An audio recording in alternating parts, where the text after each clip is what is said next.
Coffeehouse Angel by Suzanne Selfers. Be not forgetful to entertain strangers, for thereby some have entertained angels unawares. Hebrews 13:2, the New Testament. For a single good deed, one will be rewarded tenfold. 6:161, Al-Anam, the Quran. Do you believe in signs? Lightning striking a car you just stepped out of, a black cat crossing your path, a piece of frozen toilet waste falling from an airplane and crashing through your living room ceiling. That kind of thing? Happenstance, maybe. Or maybe something bigger than you is well aware of your existence and trying to tell you something. I never used to believe in that stuff, but then I met him. Chapter 1. The first time I saw him, he was lying in an alley behind my grandmother's coffee house. I figured he was some sort of bum. The yellow bulb above the back door cast an eerie light, pooling around his brown hair like melted margarine. What was he doing here? Homeless people didn't hang out in Nordby. Too much rain.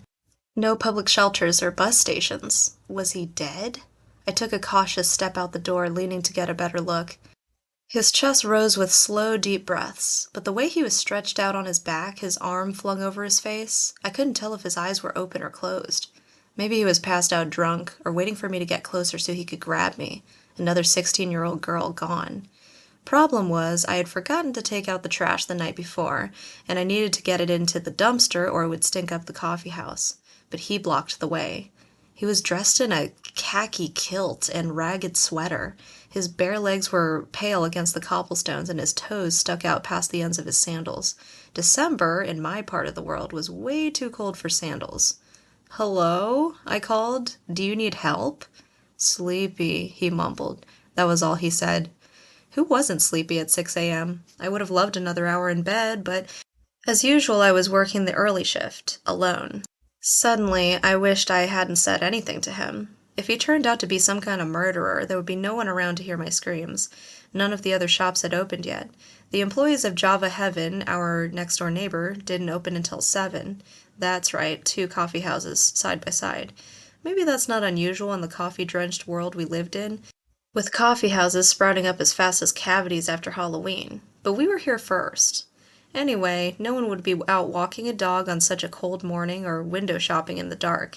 Even though Grandma Anna was upstairs in our apartment, she'd have her radio on full blast, which would drown out my cries if that guy strangled me.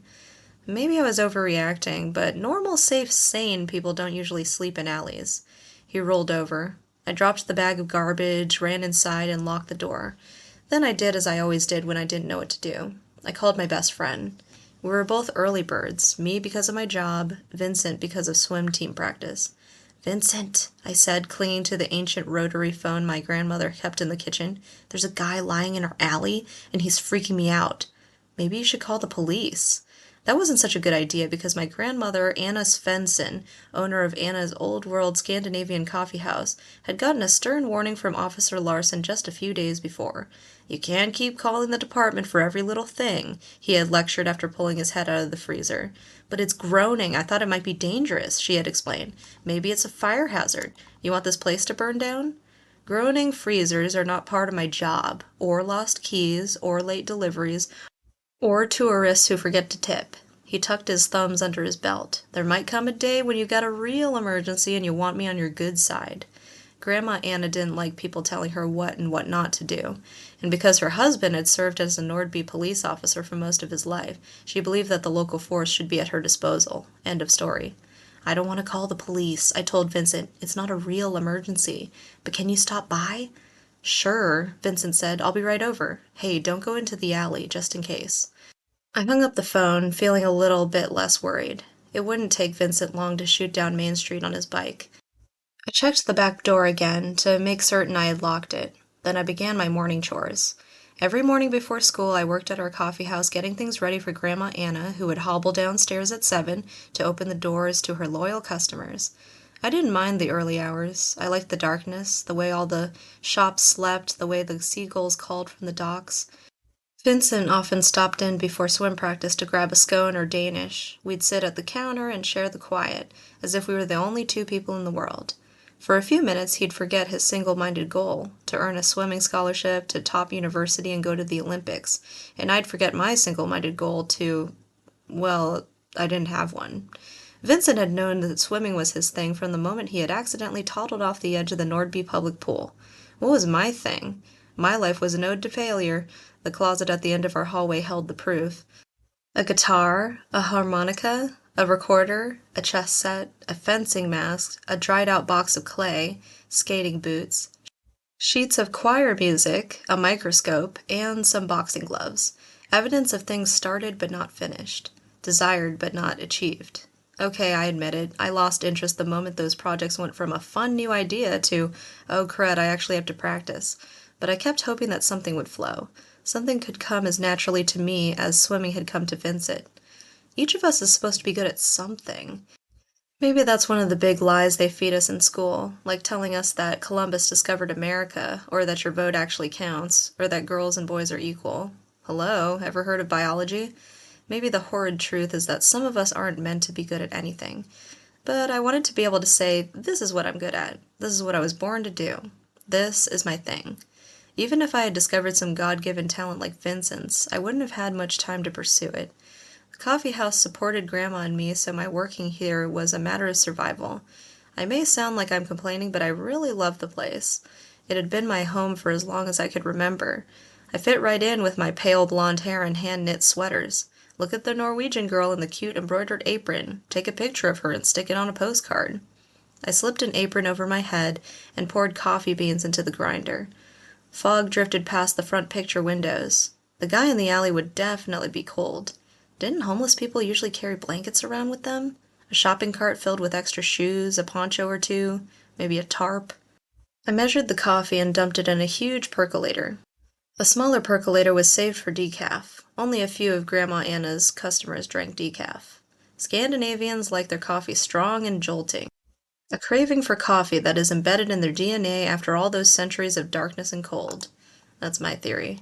My thoughts kept drifting to the homeless guy. Had he tried to rob the place? Was he a drug addict who needed quick cash? Nothing seemed disturbed. Maybe he was just down on his luck. I peered out the back window. His arm had fallen to his side. The yellow light cast a jaundiced hue on his sleeping face, which seemed young. Maybe he had run away from home. Meow! Ratcatcher, the coffeehouse cat, rubbed against my leg, whining for breakfast. Her belly often collected dust balls because it hung all the way to the floor. Meow! She nipped my ankle. Good morning to you, too. I tore off the corner of a day-old Danish and dropped it.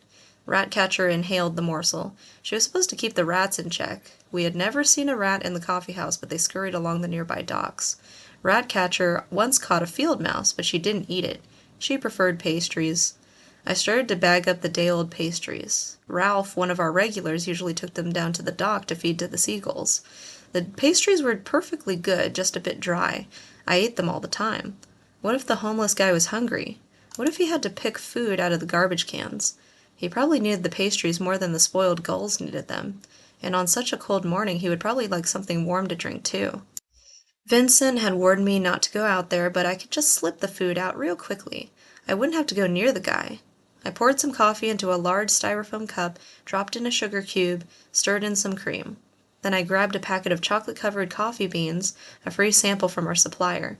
As quietly as possible, I cracked open the back door. Reaching, I set the styrofoam cup on the stoop and placed the bag of pastries and packet of coffee beans next to it. Then I closed and locked the door, my heart beating wildly. Maybe I shouldn't have risked it. He could be an escaped lunatic. He could have a gun. I would be blamed for the sugar and caffeine rush that led to Nordby's worst crime spree. I nearly had a stroke when Vincent pounded on the front door. He leaned his bike against the picture window.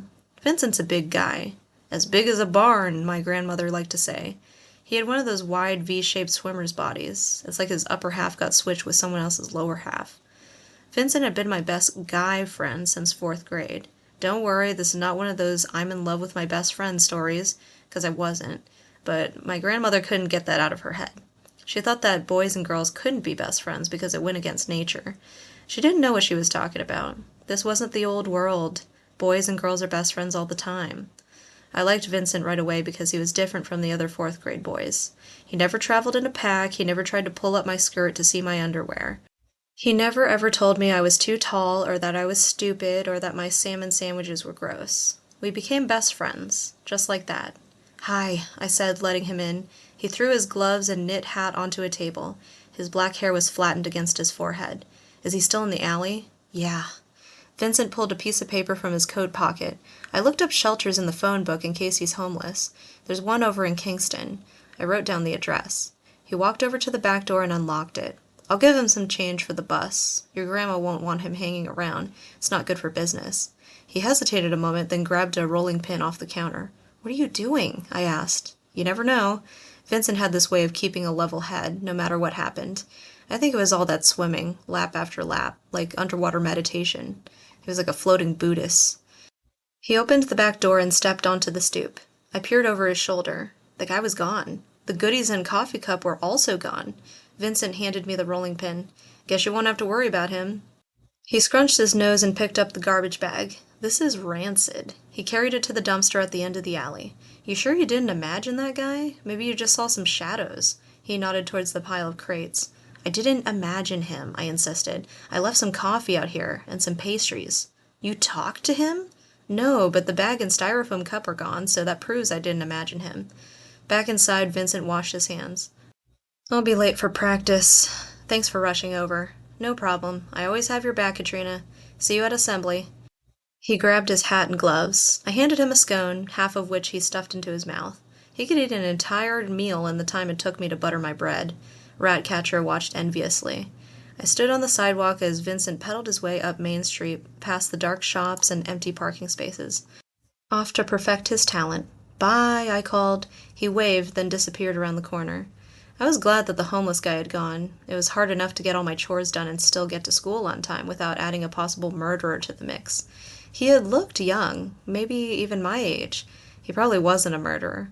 I hoped that he'd gone back home to someplace nicer than an alley. Maybe that coffee would keep him warm on the way.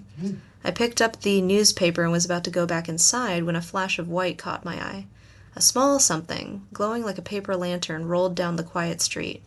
It rolled past the trinket shop, past the hand-knit sweater shop, and the candy shop, and then, caught by a breeze, bounced up on the sidewalk. It rolled past the bookstore and the barber shop and came to an abrupt stop at my feet. It was a large, empty styrofoam coffee cup.